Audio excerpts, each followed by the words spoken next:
All right. Well, I keep marveling at producer Jim's ability to find like the most uh, dramatic music with the countdown doomsday clock. It's very fitting, actually. Hello and welcome to State of Play on MintPress News, your bi-weekly geopolitical news stream where we will be talking about journalism in the face of unconscionable war crimes, and we will be asking the fundamental question: is journalism as a formal institution dead? It seems like objective truth is completely subservient to elite corporate and political interests, and nowhere is this more exemplified than in the targeting of journalists in the Gaza Strip. I'm your host, Greg Stoker. We're going to be joined by a conflict journalist who went into Fallujah in Iraq in 2004, independently to film a documentary. She's also done a lot of other work, and we're going to be talking about what happened to the Gazan journalist Anas al-Sharif and his Al Jazeera colleagues yesterday. What does it mean going forward? And yes, the world as a whole is a lot less safe.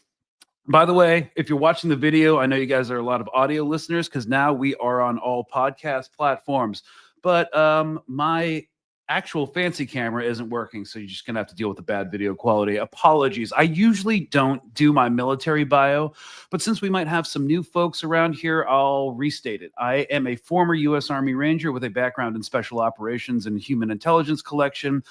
I conducted 4 combat deployments to Afghanistan, and now I'm an anti-imperialist activist and journalist. This is relevant because we're going to be discussing the airstrike that killed these journalists yesterday, how it was effectuated, the technology used, and examine the military propaganda used to justify it. Essentially, I'm going to argue that there is no way it wasn't an intentional strike. I mean, everybody knows that, but we're going to break down why in case you have a problematic uncle that you need to have talking points for. So the bottom line is some of you are going to have to, not you guys, but other people who don't watch the show, some of you are going to have to explain to your grandchildren how third-grade military propaganda turned you into a genocidal lunatic cheering on the death of doctors, journalists, mothers, and innocent men and children.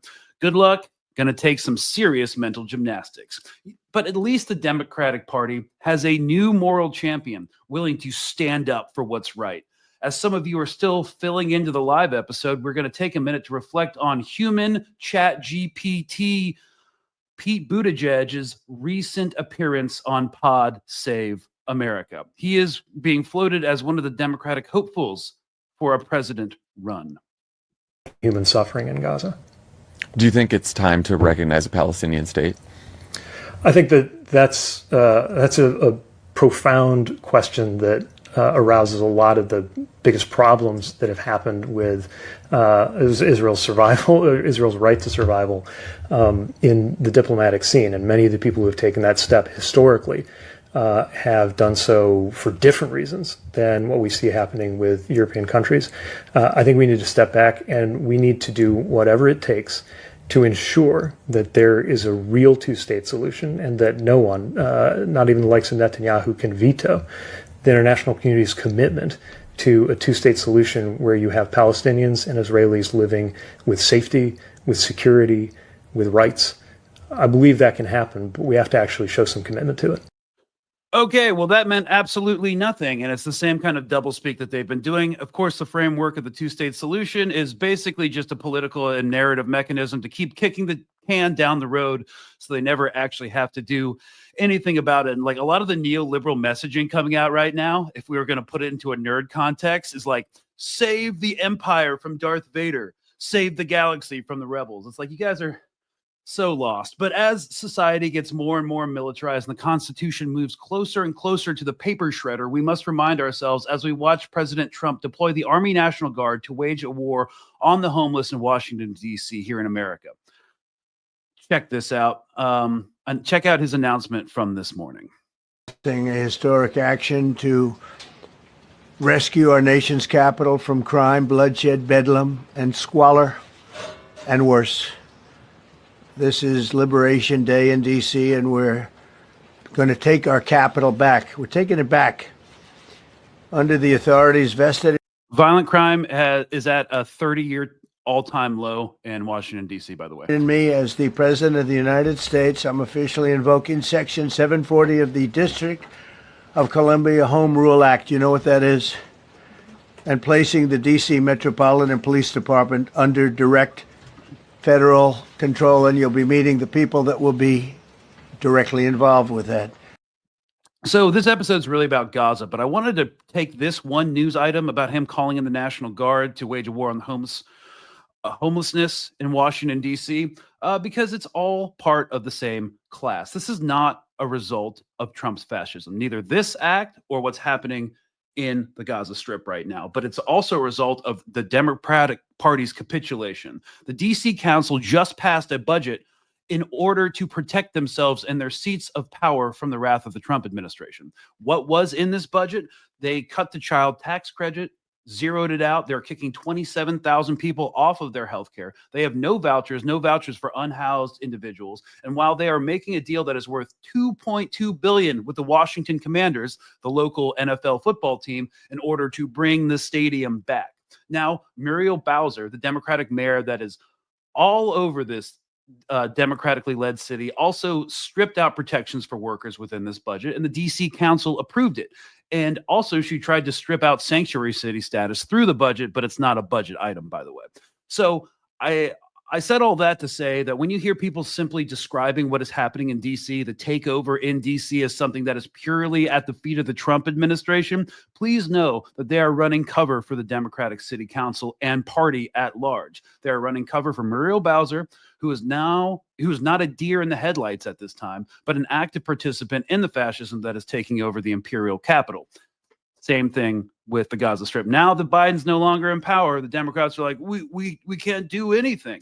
We'll just put Pete Buttigieg on Pod Save America, ran by former Obama speechwriters, and he'll say a bunch of word salad that means nothing, okay? Because when it all comes down to it, they are in a big club, one big club, and you are not in it. They will agree on police, they'll agree on homelessness, they will agree on foreign wars and the desolation of Gaza, which brings us to the assassination of Al Jazeera's last news crew last night in Gaza. Here is some initial reporting from the outlet itself. This is Al Jazeera breaking news just coming out. Sad breaking news out of Gaza, where Al Jazeera journalist Anas al-Sharif has just been killed in what appears to be a targeted Israeli strike. All of this according to the director of the Al-Shifa hospital. Anas was killed after a tent for journalists was hit outside the main gate of the hospital. The well-known Al Jazeera correspondent reported extensively from northern Gaza. The 28-year-old was a key source of news from Gaza City and the north for international audiences since Israel's war on the Strip began some 22 months ago. Al Jazeera media network had recently denounced the Israeli military for what it called a campaign of incitement against Anas al-Sharif.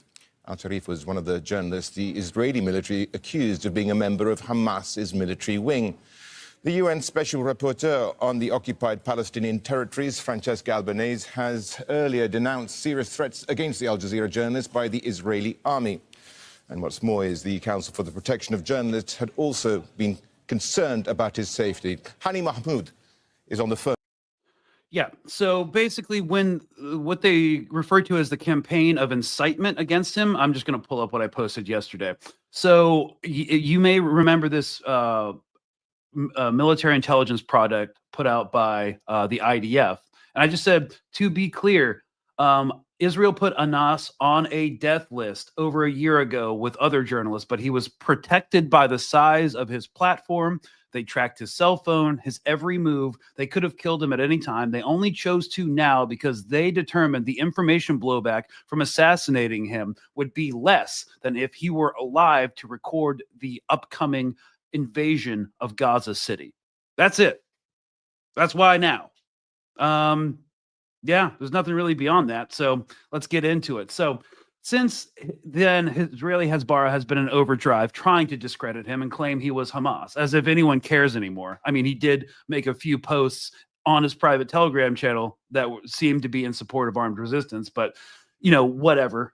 Everyone's tired of this crap. And waged the sloppiest propaganda smear campaign I've ever seen. Because they didn't expect so much blowback from this, they're scrambling and putting out the worst information operations product we have ever seen. It's been a cornerstone of Israel's genocidal campaign to lie every single day about everything possible and to come up with the most lunatic excuses possible. This is the military that lied about massacring the ambulance workers in Rafah. They lied about GHF massacres. They lied about the Shifa Hospital, the Flower Massacre, beheaded babies, Hamad Hospital, where terrorist shift rotations at the hospital turned out to be a calendar.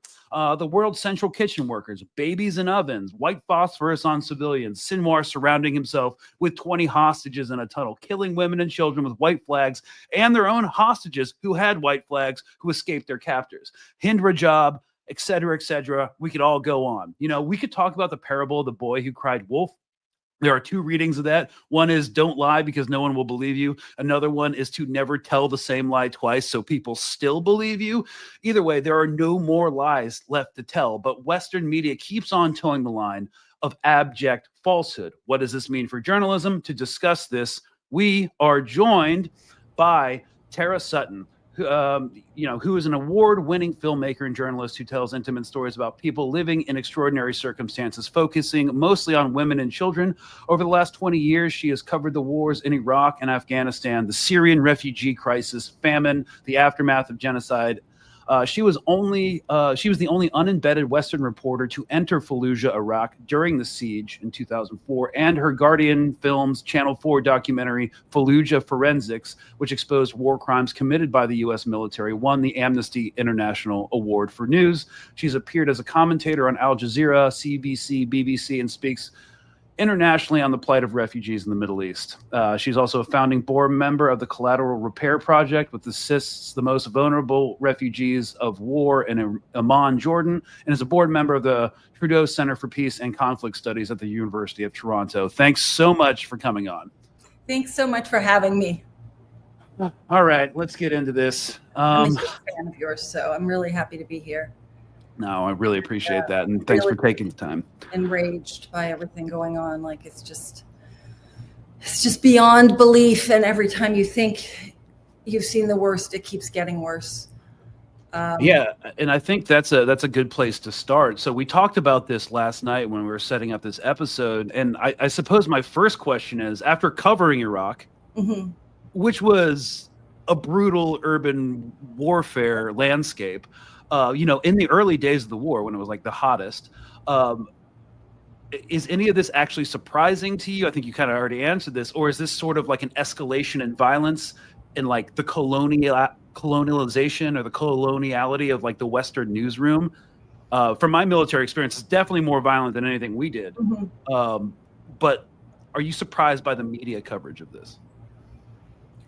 There's a lot to unpack here. First of all, I would just say that definitely newsrooms are colonial. I mean, if you think about where foreign correspondents, like where it came from, it was kind of like, oh man, in Cairo, you know what I mean? Mm-hmm. Where some guy was just like sending out a telex about what was happening. And then that field just grew and grew and grew in a way that is really no longer necessary, as we've seen in Gaza. There's plenty of people who live there, who speak the language, who can do that job very well.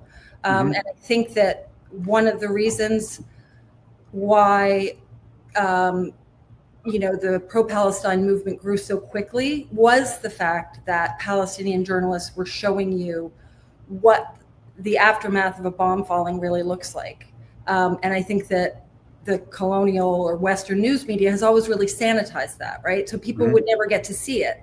And I think that one of the other amazing things about it was that we didn't have like journalists, like the big names coming in and bigfooting everybody out and sort of, presenting these stories that are, again, it's like one distance of remove, right? When you see people who are just right there, it brings you right there. And so I feel like in a way, the general public or at least people who are paying attention and are following Gazans are able to kind of see what I saw as a reporter, right? Which is the incredible kindness of people and the utter horror that is really hard to get across when you have this sort of filtering mechanism, which is mainstream media.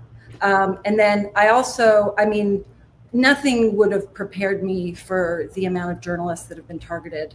It's just, I can't wrap my head around it. It's just too big to kind of be able to properly focus on. Obviously, with Hossam Shabat and Anas al-Sharif, I have been watching those guys for 22 months. And so it's really feels very personal to see people that you've become you feel so attached to be murdered. And the other thing I think is important to point out is they weren't murdered in the field, right? Like, obviously being a conflict reporter is a dangerous job. We all know that, right? Like, you can be in the wrong place at the wrong time. And in Iraq in the beginning, that was like your fear of death, is like, oh, I'm going to be somewhere and a roadside bomb's going to go off, or I'm going to get caught in the crossfire. It's not, I'm going to be sitting in the tent that is set up for me to do my job and that's going to be bombed. You know, it's sort of like the hospital bombing. Like, you used to think hospitals were a safe place, and every conflict, there's always media tents. There's places where everybody can file from and plug in their laptops and get internet. And I'm sure in Gaza, it was a lot worse than anything I've ever worked out of, just because of the situation, but it's still a known, supposedly safe area in a conflict zone. And that's just been destroyed. Yeah, I mean, a lot of things that were huge scandals during the unfortunately named and ill-fated global war on terror that were atrocious. Obama's signing off on bombing the wedding convoy in Yemen, killed a bunch of civilians. None of the quote-unquote Al-Qaeda guys that were there, they all apparently got away. The Kunduz hospital bombing in Afghanistan in 2015, that was Médecins Sans Frontières, Doctors Without Borders. That was a huge scandal and involved a cover-up. And then from Iraq, the WikiLeaks Apache helicopter tape where a number of Al Jazeera journalists who had like an extended camera. So the pilot was asking for the green light to engage because he said it was an RPG. It clearly wasn't an RPG. So that was a huge scandal. And but there were scandals where it's like, none of this stuff is a scandal, right? I mean, America seems better able to, the American media seems better able to report on its own country's scandals and hold them to account than anything that they're doing with Israel. Which is, you know, very curious. Now, I definitely want to talk about something we discussed last night, and that was like this war on Al Jazeera in general.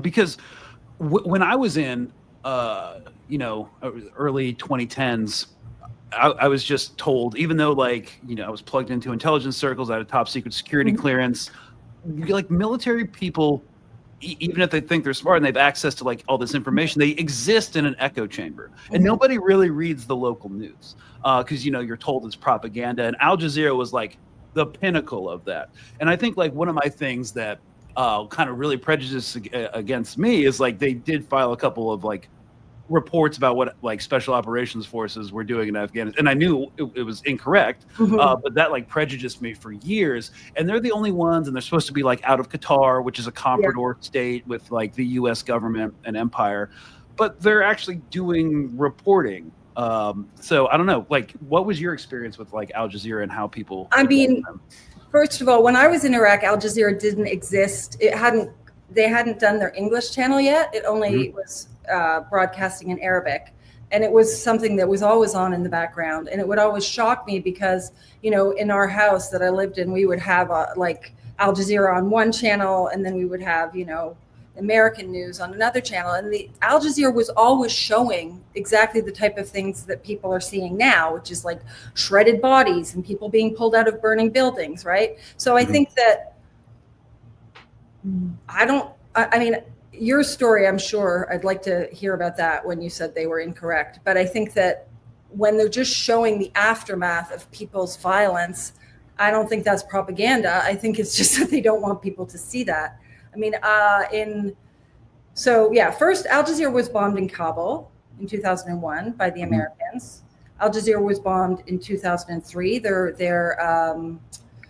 anchor, Tariq Ayoub, who is also Palestinian, was blown up when he was on the roof, getting ready to go live. When I was in Fallujah in 2003, the only broadcaster in there was Al Jazeera. And when there was a ceasefire after about 2 weeks of fighting, and one of the conditions of the ceasefire was that the Al Jazeera reporter leave, because nobody else was inside, and so everybody was picking up the Al Jazeera feed. So that footage was being shown on, you know, all over the world. And at one point during a press conference, I remember somebody asked Brigadier General Mark Kimmett about, you know, the fact that Al Jazeera was showing all of these civilian casualties, and his response was change the channel to a legitimate, authoritative news channel. In other words, one of ours. And I think that if you think about that, that just shows you how much they are aware that their media is somewhat controlled. Change the channel to our media. Don't believe this. It's like, people keep saying, don't believe your eyes, don't believe your ears. Don't believe the people who are from the region, who speak the language. Don't believe what they're seeing. The idea that somehow they're making all of this stuff up is just so insane, and it's really pervasive. I mean, I made a film in Fallujah. I was telling you a bit about this last night. This was before the battle. I was in there trying to figure out, why are all the insurgents coming from this area? And it was like, oh, guess what? The Marines opened up on a protest and killed 17 people. It's not just like, oh, why do, everybody hates us. There's a reason. And we found a guy who told us that he had been detained for 29 days. And he talked about being beaten, and he talked about being kept in something called the Mouse House, which was like a small cage. And he showed us his tags and his paperwork that showed he had been detained. And when I was doing I've always been freelance, but this was, the BBC picked this up. And after, when I was showing the editors my report, they were like, oh, well, you don't possibly believe him, do you? Right? About this Iraqi guy. But and I had to fight to be like, yeah, I believe him. Why is he saying words in English that he can't say in any other language? Why does he have the tags? And also, why can't you believe that American soldiers could be violent? Meanwhile, we also spent time with the U.S. military, and we have a guy, for example, saying, he went in and 6 of his guys had been wounded and 1 had been killed. They didn't say, check that out. You know what I mean? So there's this sort of colonial mentality that the natives can't possibly be telling the truth, and we have to hold them to extra special account. I mean, I actually think that's entirely true. Just to kind of bring this home too, every journalist that's been killed in Gaza has had to be the perfect victim. Mm-hmm. Yeah. And the thing, because the Israeli society is obsessed with, things like rape and physical mm-hmm. domination. And that's Darvo stuff. Mm-hmm. what did you do to mm-hmm. deserve getting drone struck or mm-hmm. having a 2,000-pound bomb dropped on you? So when it comes to Anas, if we can just pull up this Nazi platform, basically it's all full of this guy. Former hostage fires back at Sky News. A press vest isn't a get out of jail free pass for terrorists. They're bringing up some tweets that he made, on Telegram or on his Telegram channel, in support of, Palestinian armed resistance, which I don't think international law is the thing. It's clearly not. So we're not going to harp on how it's supposed to be enshrined there. Mm-hmm. But basically, if you're not the perfect peace-loving Palestinian, mm-hmm. you deserve essentially to die. And the thing about the perfect if you are the perfect peace-loving Palestinian, you're going to die anyway, right? Well, because the perfect victim is a movable goalpost, and they don't even attempt to abide by it because you have ministers who are in charge of military and foreign policy saying mm-hmm. there are no innocents in Gaza. So it's just what is this propaganda push? Exactly. And I think as a journalist who's, worked as an independent with some major outlets, I know you published an article in The Guardian after we got arrested in the Senate about vets, being disenchanted with Israel and wanting to pressure the government to stop arming them. I was just wondering what, how, institutionally, all these journalists could be okay, we're just going to toe the line with the New York Times editorial board. Yeah, what's that's up a tricky one for me because I have an authority problem. So I've always been independent. So mm-hmm. I haven't worked within a journalistic institution, right? So I'm not sitting at, and I actually don't think most of the journalists that are actually going out and doing reporting are the ones who are sitting in meetings that may be happening about what they can say and what they can't say. Mm-hmm. But I have been so disappointed and shocked with so many of my colleagues that they're not my friends, but just people that I know who haven't said anything about this. In fact, I'm like, at this point, I'm more aware of people who have been speaking out. Do you know what I mean? Than the ones who haven't. Because it's so rare. But yeah, because it's so rare. I think that it's tricky. I go back and forth, right? Because so many news channels are problematic. And then it's also like they have these huge platforms. So it's like where, there's a journalist I've always really admired, Arwa Damon, who worked for CNN, who left now, and she has her own not-for-profit Inara, where she helps children who have been badly burned in conflict. And she was always their conflict reporter who would go in and tell the civilian side of the story, right? Mm-hmm. Well, she was like the counterbalance to all the other manufacturing consent that went on. And so it's like, well, should she not work for them because of all the other crap that they put out? Or is it important to at least have some of the voice of, the people who are being injured coming across? But there's been like pressure, like, as I said, I remember an argument I had with Channel 4 about that same Fallujah film, where we were using Al Jazeera footage where an entire family had been killed. And I had put in like 5 cuts of dead children. And the editor who was in charge of the news section said, "Oh, you can't put all that in. People don't want to see that while they're having dinner." And I was just like, what? Sorry to inconvenience you about dead families. Right? Like, and so we had this back and forth, and it ended up, she wanted 1 and we ended up with 3. And I'm like, how am I having this type of an argument?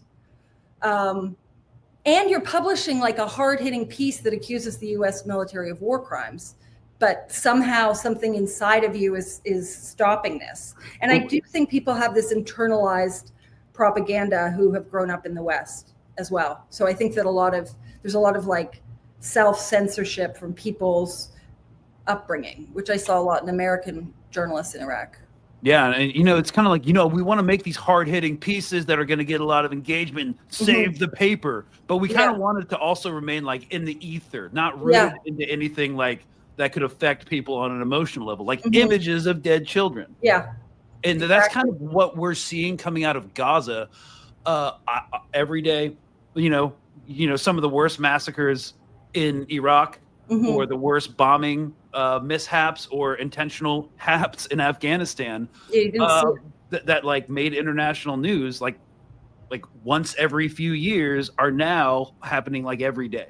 And people are seeing it again. I think that is like, I can't overstate how important I think that is, and why again we all owe such an enormous debt of gratitude to all the Palestinian journalists and just regular people who are showing us what is happening in their lives. Because I don't think that without them, there would not be any of the sort of pushback that there is. People would just be like, yeah, it's like quietly going on in the background. Not huge numbers of people dying, Yeah. Before we get into like how do we think that this will that this quote unquote conflict, live stream genocide. Sorry guys. I'm just using the neoliberal verbiage. No, I think I'm pretty sure we all know where you stand on that. Yeah.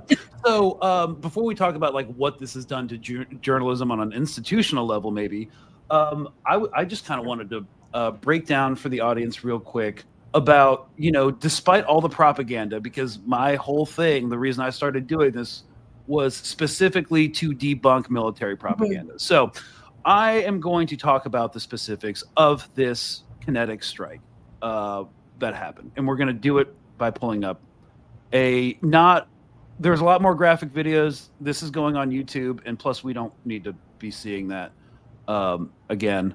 But here's the thing. Okay. Before we get into this, my expertise in this, before I became very much anti-war, anti-interventionist, I transitioned from like an assault role in my like special operations unit into more like an intelligence role, which is meant like I was in the tactical operations center during the day. Then I'd go out at night with the strike force to be like the intel guy essentially. But a lot of the times, and I didn't work directly on drone strikes. They were like in another cubicle section in the Tactical Operations Center. But of course, I'd be paying attention to like what they were doing and how they were doing things, because if they weren't able to get like a high value target and eliminate it, that means you'd have to send in like a Ranger platoon or a SEAL team. So that means like if they weren't able to do it, that means I'd have to go out that night and interrogate the guy and try to determine who he was, so we could, bring him back for questioning and stuff. So I was always like really paying attention to like what the kinetic strike targeting cycle was. So basically what they do and how they do it, it hasn't really changed, because military equipment like Hellfire missiles, drones, they take like decades to develop. Like some of our most advanced weapons and weapon systems were developed in the 80s. But because it takes so much time, it's the same equipment that they're using now that we were using back in like 2013. Okay. So nothing's really changed. The only thing that has really changed is the implementation of artificial intelligence into the intelligence synchronization cycle. So you have fewer people that have to monitor things. So one of the main ways to track people is through their cell phone signals. Okay. All journalists have cell phones and they know they're being tracked. And I've made a lot of videos about how this happens. Usually like 10 years ago when I was in, you'd have to have a person on it, constantly monitoring a bunch of these like signals, and like it's overlaid on like a really special version of like Google Earth. So you can see where all these handsets are and like if they're converging together. Now you don't need as many people to actually evaluate that. You can just have an AI program. But basically what they're doing is they're looking at all these journalists that they killed with their cell phones. And I'm not 100% sure on this, but this is how it works. Same equipment, same targeting process. Someone was looking at all their cell phones and they're seeing that they're all co-located in the tent. All right. And then once they were all co-located, the entire team, somebody in the Tactical Operations Center in the targeting cell was like, okay, green light, drop it. So that's most likely what happened. Again, this is supposition based on my experience, but this is kind of how it works. So it was a conscious decision to wait till they were all together, one fell swoop. And here is the main thing. All right. So after all these years, like almost 2 years of watching this, we've seen incredible battle damage, and most of Gaza is completely devastated, right?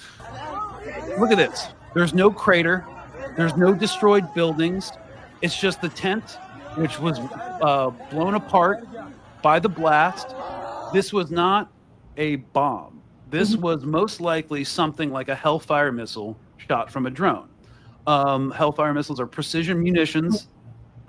They can be shot in a certain way to like only take one guy out in a group of people or the entire group. There's not a crater because you can set it to air detonate. So like a couple feet off the ground. Okay. So if you don't see a crater, that's probably because they could have put a setting so it could air burst down and send the shrapnel down into everybody. Yeah. So that was a precision munitions, because I've been tracking this since the start. The bunker buster bombs are to clear out Gaza. The precision munitions are to kill journalists and aid workers. And one of the reasons you want to use precision missiles is because it's easier to make sure that they're actually dead. Because if you drop a 2,000-pound bomb, everything's destroyed.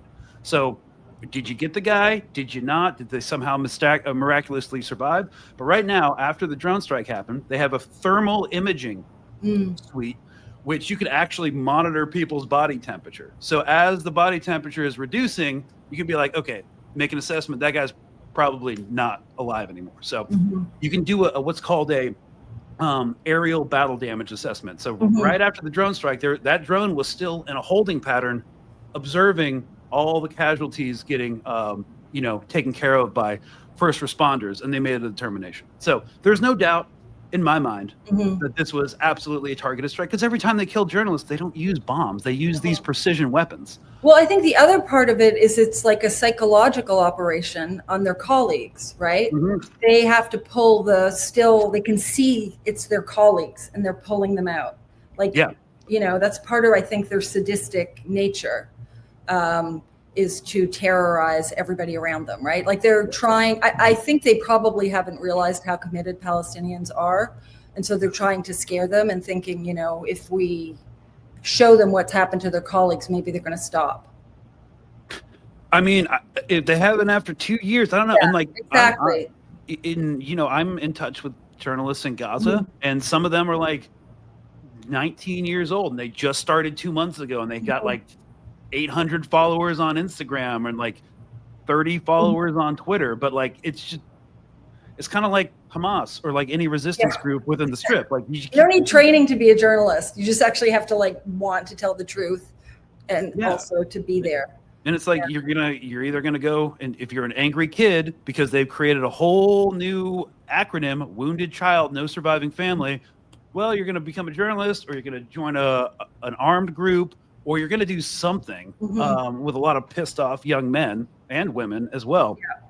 So they're just going to keep doing this, but that is a good point about the psychological operation. You know, we're not going to destroy the bodies because you need to recover them. And the thing that just killed me yesterday is, I don't know if you realize, but one of Anas's best friend is another journalist. He's called Wada, and his wife has, you know, what's the disease? It's like, it has an acronym. I can't remember exactly what it's called, but there are increasing cases of it happening in Gaza. And essentially you just die in 10 days. It attacks your nervous system. So this guy has been, for the last 3 days, he just, for the first time, he was like, I'm not talking, I'm not reporting, I'm telling you about my wife.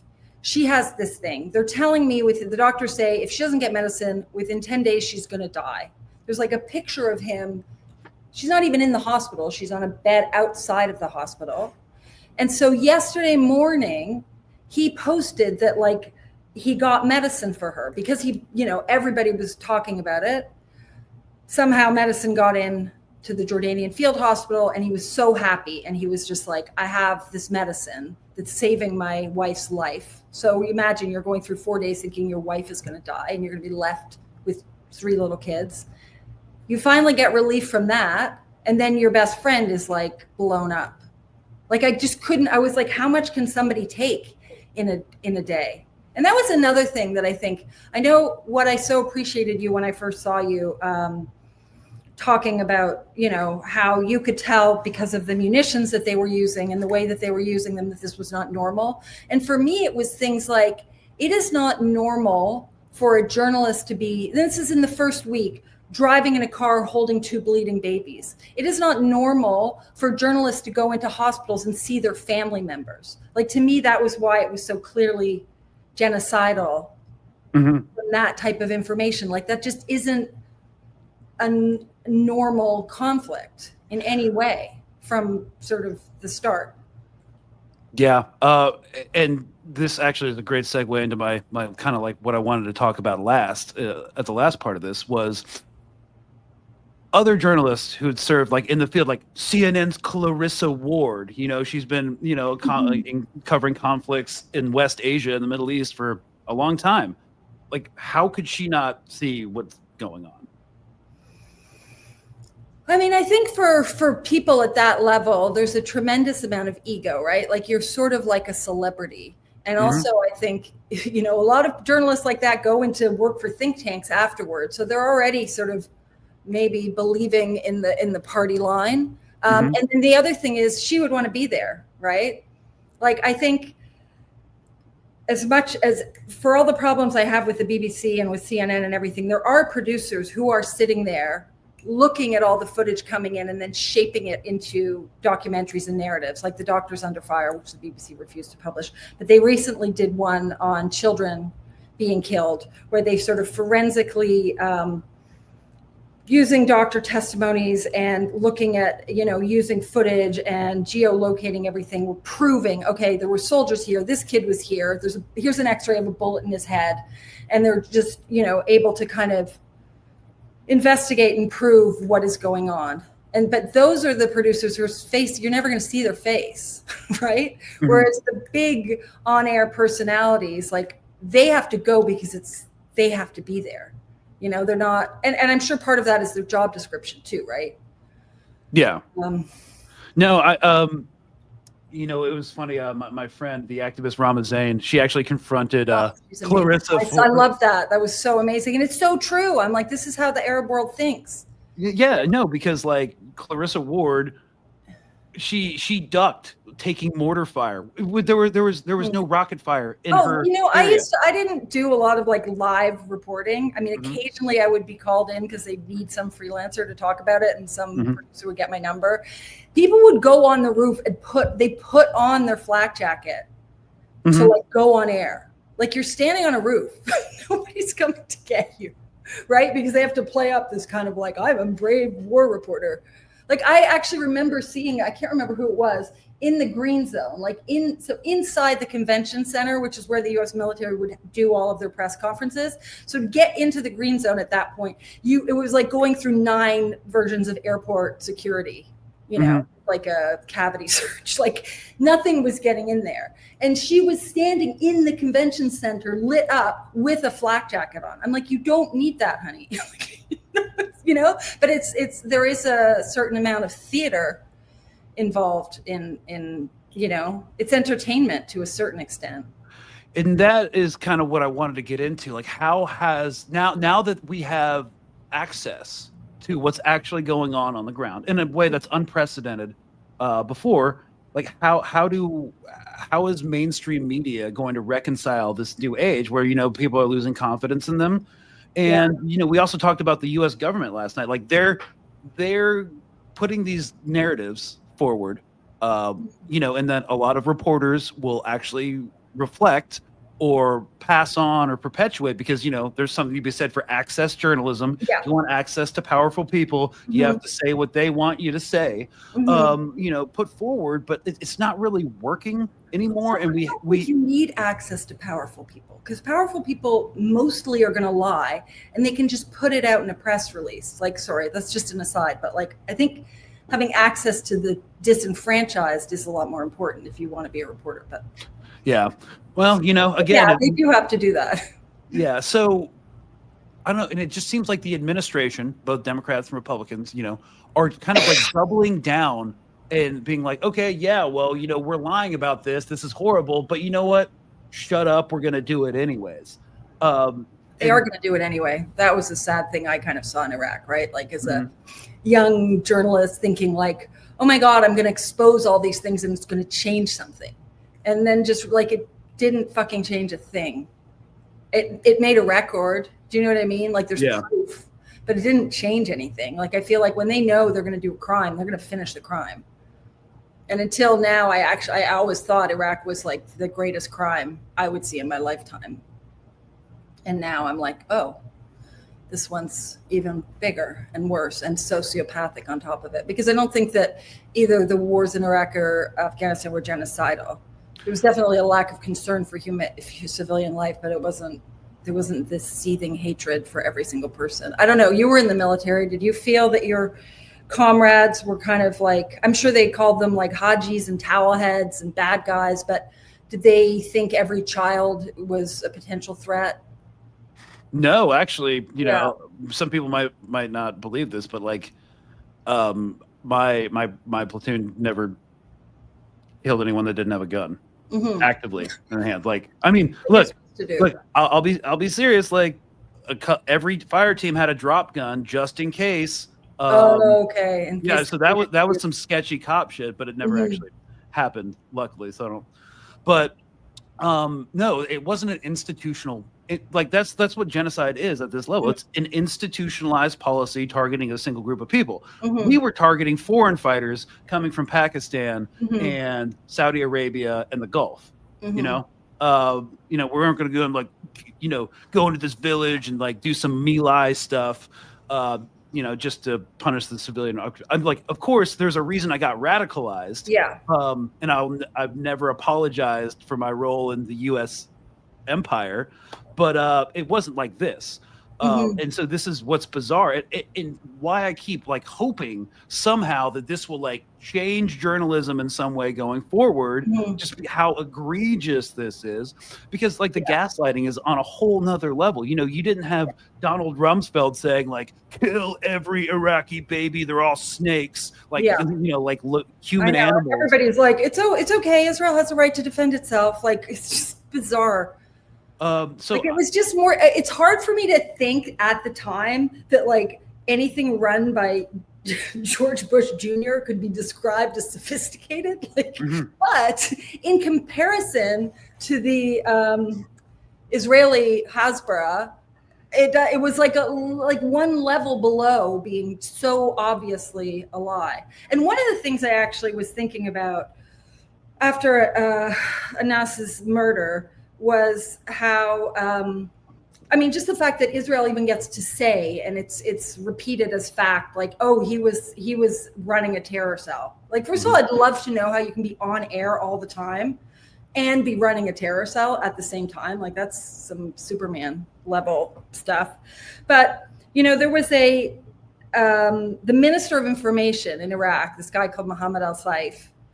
He was christened by the press Comical Alley. Chemical Alley was the guy in charge of the biological weapons. And then they called this guy Comical Alley, or Baghdad Bob, because he was telling such lies. He'd be I remember.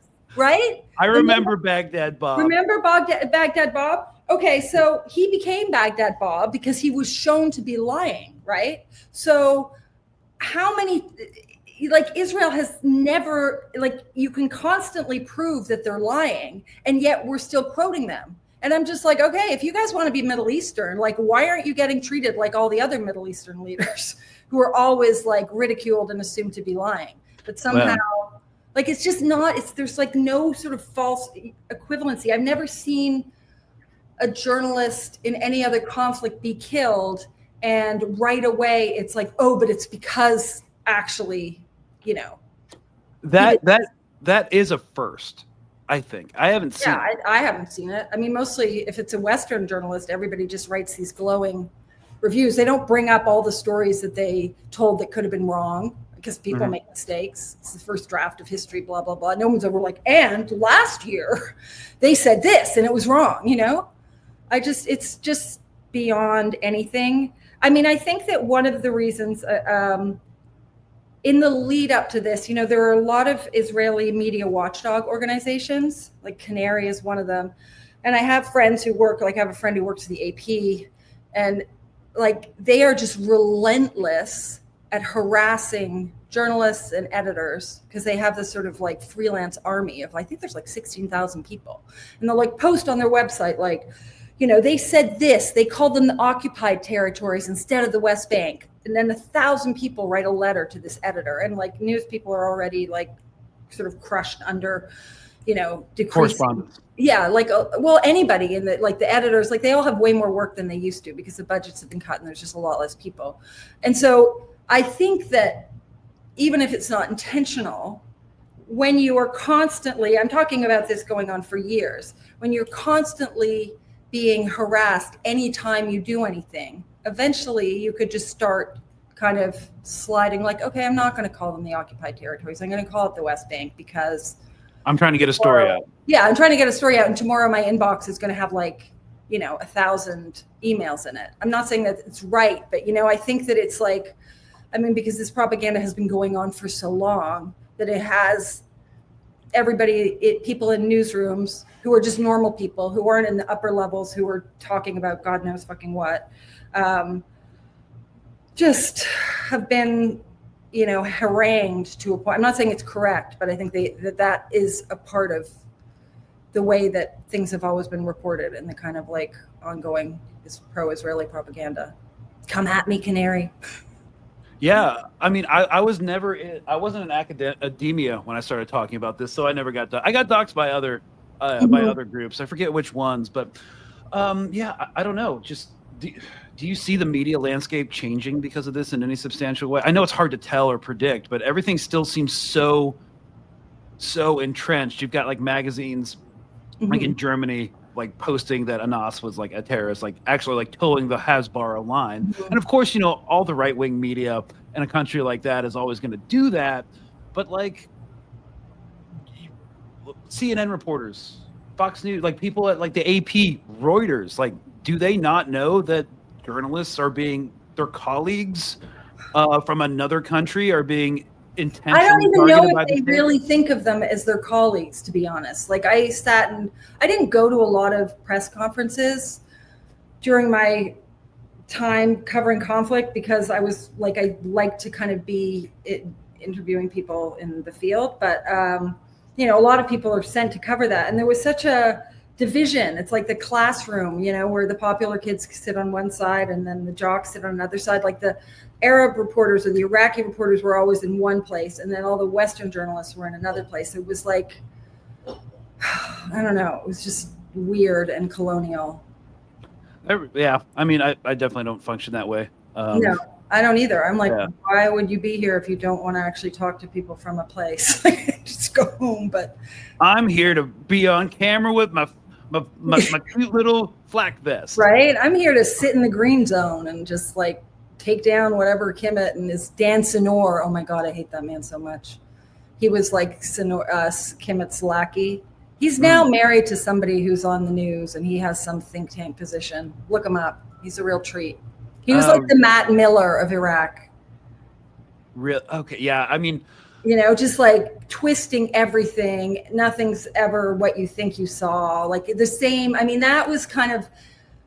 I feel like people got to see what went on in those news conferences that wasn't broadcast because there just wasn't the sort of 24-hour cycle, or you know what I mean? But that's what it was like. Like you'd ask a question and then you just get a Matt Miller answer, which is also why I didn't go. I'm wondering now, like after the example set by journalists in Gaza, a lot of whom didn't go to graduate school for journalism. And of course, like that's also a very colonial mindset. It's like, where'd you get your degree? Yeah. How can you be reporting on these things without? You really do not need a degree to be a journalist at all. You just need to be there and like write down what you see. Yeah. I mean, there's obviously so many different types of journalists, but you don't need a degree. I mean, in the old days, people used to start out in the ink room, in newspapers and work their way up. It wasn't like a training. So I guess like that is also part of the coloniality is like you haven't gone to a Western journalism school or you don't have even a bachelor's degree from someplace, And of course, journalists who grew up in, Jordan or Iraq are probably not going to have had the opportunity to go to Columbia School of Journalism, Yeah. So that's another barrier of entry that kind of like shapes the narrative around that and blocks people from access to this. And of course, Edward Said wrote about this, the institutionalized racism within Western liberal universities in his seminal book, Orientalism. And we're kind of like seeing that play out through the entire journalism spectrum right now. And I'm just kind of hoping that maybe this is all leading people to like find alternative media. I think so. I hope so. I mean, I don't read the media. I get my news through social media. And I mean, I know I have the time and the interest to do that, but I will look at so many different sources and then and if I'm interested in something, I'll go a little deeper and I'll try to find somebody else and then just like, verify it my own way by making sure, there's a number of people that saw it. So, and the other thing is now, like the traditional or the mainstream media is lagging behind what you find on, like we saw the ambulance workers get shot 2 days before it started appearing in the news, right? Mm-hmm. So you're seeing everything first. So I don't know how they're going to keep up. Happen. I mean, I think there's just, I don't know. There's so many conversations around this, right? Because there's the whole rise of AI and deep fakes and fake news and people not believing anything. So I definitely think that there's going to be an erosion and there's going to be, I mean, I think what's good now is there are multiple channels. You know what I mean? There's so many, there's the Young Turks, there's you, there's Midas, there's the Teo. I mean, whatever you think of any of these channels, they exist because of, there's enough people that want to see something different. I think that the thing that makes me concerned is, the big news organizations are the ones that can fund deep investigative work, right? Mm-hmm. They're the ones like, I could go to Fallujah for a month and pay $100 a day for my translator and $100 a day for my driver and buy food for everybody because I had like a mainstream channel backing it. I wouldn't have been able to do that otherwise. Like you can't just, I'm sure you'd love to go over to the Middle East and dig around, but like you probably don't have the means to do that. So I don't know. I feel like a lot can also be lost by not having, I don't know. It's confusing. I mean, that's a really good point because, I could go to the Middle East, and because, I've had the opportunity to like become self-employed basically through like subscriptions, that like fund my travel. Like, I'm paycheck to paycheck, but I'm still able to like fly places.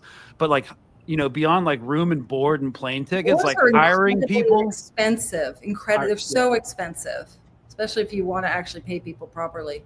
But that's I think another layer of the colonialism of foreign reporting that I want to bring up is that as much as, there's this huge movement. I actually signed a petition. Now I'm like, I don't know why I signed that, but, of all these journalists saying, let people in. Because, it's like we're independent, because somehow if you're from a place, you can't be independent. Like you can't report on Texas, Greg, because you're from Texas. So I'm biased. You're obviously going to be lying. But the thing is, as soon as you get in there, you're hiring a local person to translate for you. So if apparently these people can't be trusted, then what if they're translating everything wrong, right? So it's really, you're just slapping a Western face on top of this information gathering operation that completely relies on local people. That is an excellent point that I hadn't considered for some reason. When I was doing like field interrogations and tactical questioning, I had to get rid of 2 interrogators because they were mistranslating. Because like I went to language school for Dari Persian. Oh, okay. So you could tell. Well, at the beginning, I would never tell them that I knew enough to understand what they're saying, and especially knew enough to understand if they're not saying what I want them to say, or what I'm asking them to say. So yeah, that's definitely a thing too. So it's like, why don't you just cut out the middleman and like the foreign journalist? But that's what I think is amazing about social media and just the fact that everybody is empowered enough to at least to, show people what's happening to them. And then another thing, and we mentioned this briefly, that I think is, and this relates to Gaza, but I see it happening elsewhere, obviously, is I know I've become very close to a guy in Gaza who's become like, I talk to him every day, and I ask him shit. I'm like, what's happening? Like, as soon as they started saying Hamas is stealing the aid, he was like, no, it's criminal gangs. They're stealing it. The soldiers watch them, and so, which is, that's reporting, right? Asking people what they see. But I heard that like 2 months before it was reported on. And I think that there's a lot of people, because I see it in the comments, who through things like GoFundMe have become pen pals with people in Gaza who are hearing everything straight from the horse's mouth and realizing how much they're being lied to. I don't know. It's like a very big question, right? Because in a way you're like, what's the purpose of journalism in a really connected world? And to synthesize information, to become a trusted voice that people don't have to search for themselves. Because most people, they want to be informed, but they also don't have enough time to do the research themselves. So you try to spend years building up credibility and building up sources. And, there are some people that, I know that I'm among a few people that certain individuals only follow and only listen to. So I try to, I've always felt that as a journalist. I'm like, the only thing I have is my integrity. The only reason I can convince anybody to talk to me is because they feel like I'm going to be truthful to what they said. Like I'm not, but I don't know. I don't know that everybody, I can't see why anybody would have that faith now in any of the mainstream organizations, because the mask has fallen so far off. So, this is kind of my final point / question, is that, a lot of people, I think, within the media, the legacy media apparatus kind of know what's going on is wrong, and they're eventually going to have to like do some revisionist history on themselves, and they're reporting just like Piers Morgan is doing right now, because he was a straight Hezbollahist, during the first year and a half. And it wasn't until this complete blockade of food, mass starvation as a matter of state policy, that he's only started to ask actual questions of these propagandists. So he's going to try to do a reform. I think a lot of people are going to try to do a reform. what's the comment about like liberals, especially in the media, they're against every war except the current one. Yeah, exactly. So Canada, who just had its reckoning with mass graves of children, but apparently didn't learn anything from that. In some ways, like the same thing happening in Gaza, and just. Yeah, I mean, we forget that the Canada was almost. Actually, in some ways, more brutal towards the indigenous population. That's what I keep saying to people. I'm like, we're just watching what happened. This is how we got our country. It was probably slower, and it wasn't filmed. Yeah, and so my question is like, Iraq. Everyone pretty much universally agrees that was a big whoopsie. And people report on it like that, like journalists who were over there in like the mid 2000s, basically towing the line, manufacturing consent, are now pretending like, the Iraq war was a mistake. They lied about weapons of mass destruction, and like you were selling, State Department talking points. I mean, do you see a similar thing happening in 10 years? I mean, I think it's already started to happen, and this is what I kind of thought at the beginning. When in the beginning of Gaza, I saw so many similarities to the beginning of the Iraq war, and I'm like, they change their mind when it's too late. They manufacture consent, they beat the drum of war, and then once the you can't unroll the operation, like it's going on then, and I think it's just to like win prizes and have a conscience. Then they start doing like the human interest stories and talking about it. It's like too late. Like your job was supposed to be to sort of inform people. I mean, if you look at the New York Times, they manufactured consent. They had to print an apology letter, right? About the fact that and Judith Miller had interviewed Ahmed al-Chalabi, and he said that there were, weapons of mass destruction. And I'm just like, I don't even believe that they thought that was true. You know what I mean? But then they kind of like come back but in the first 6 months, like their senior correspondent, John F. Burns, the first night of shock and awe, he wrote this article where he described seeing the American missiles, falling through the sky as biblical. Like, dude, you're praise Jesus. What? Praise Jesus. Oh, hallelujah. I mean, it's just so, but I also do think that and as I was saying, again, there are so many different people in a lot of newsrooms, and there are the people that are going to kind of go in and do the like press conferences and write all that stuff. And then there are the people who, probably push to do different stories. And it's not necessarily, the person that kind of wrote the biblical bomb story is not the same person that is going to have been writing about like all the kids that were orphaned in general. So I don't know what I can't even remember how I got onto that. Oh yeah. Do I think the same thing? Yeah, it will happen. And I really hope people get held to account. Like I really hope, because the media should have been held to account then, and they weren't. And I hope that, with people being better organized, they will. Like, there needs to be a journalism Hind Rajab Foundation where, it's forensic and things that people said versus the truth comes out and people are prosecuted. Well, the internet is now, until civilization dissolves, is now forever. And so that didn't exist. That's a good thing. That didn't exist. No, but it's the same story. It's the same, like much, much worse and more intense story of, because I think about 6 months ago was when you started to see the shift. Like it was like, oh, enough people are dead now. Gaza's like 70% destroyed. Now we're going to be like, oh, poor civilians. Like the fact that nobody wrote that every hospital was destroyed, that there wasn't a huge investigation into that. But yet when the MSF hospital was bombed in 2015 in Afghanistan, it was on the front of the news for like 2 weeks. I mean, I don't even know what to say. Well, I think, some enterprising civilians should create a community archive of everyone who manufactured consent, because, there's going to be a mass deleting of tweets, a mass deleting of social media posts, and I don't have time to do it, but everybody has their role in this. And you know what? That's That's kind of a little bit of journalism right there if you want to pick it up, and you don't need a degree. Yeah, you don't need a degree.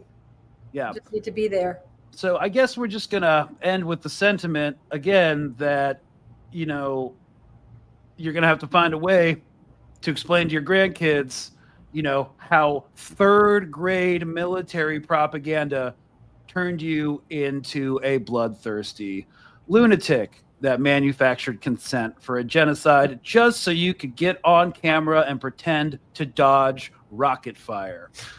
Anyways. Yeah. Everyone has propaganda except the West, right? No. Sorry, just one more thing. You know, all of these countries that live under non-democracies, everybody fucking knows the government is lying to them and it's propaganda. Like, they're so aware of that from the time they're tiny, right? But the better propaganda, I think, is to be like, no, we tell you the truth, you know? And so then people just don't think they're being propagandized. And I do think there's like a mass awakening going on. But yeah. I mean, you know, we've been propagandized by like Western supremacy for hundreds of years too. You know, it's, you know, there have been cultural shifts in like other regions of the world, and there's been social upheavals. Aside from like the French Revolution and the American Revolution, there hasn't really been one, you know. And the Cold War propaganda really did a number on the U.S. and British and European populations. So I would just like to say and end with this. You can't understand what's happening in Palestine without these three frameworks. 1, colonialism. It's land theft for resource extraction. 2, capitalism. Corporate and state powers colluding for resource extraction and money. And 3, white supremacy. Dehumanize brown people so their deaths for the above don't register. And that third part is important in the media to discount all the Palestinian journalists. Because again, you know, we need consent to be manufactured. And part of the manufacturing of consent is to get people to not care about brown people, to say, hey, you don't have a journalism degree. You can't report. You know, we can't trust anything that's coming out of Gaza because, you know, these people lie.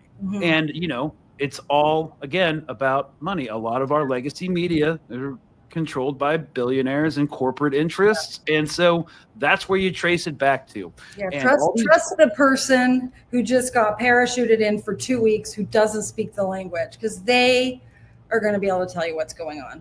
Oh my God!